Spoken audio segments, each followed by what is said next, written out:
నేను కొణిదెల పవన్ కళ్యాణ్ అనే నేను శాసనం ద్వారా నిర్మితమైన భారత రాజ్యాంగం పట్ల నిజమైన విశ్వాసం, విధేయత చూపుతానని,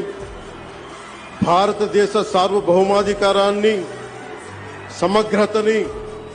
కాపాడుతానని, ఆంధ్రప్రదేశ్ రాష్ట్ర మంత్రిగా నా కర్తవ్యాలను శ్రద్ధతో,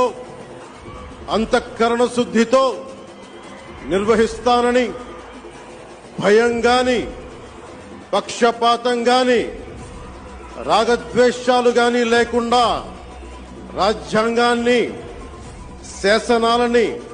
అనుసరించి ప్రజలందరికీ న్యాయం చేకూరుస్తానని దైవ సాక్షిగా ప్రమాణం చేస్తాను.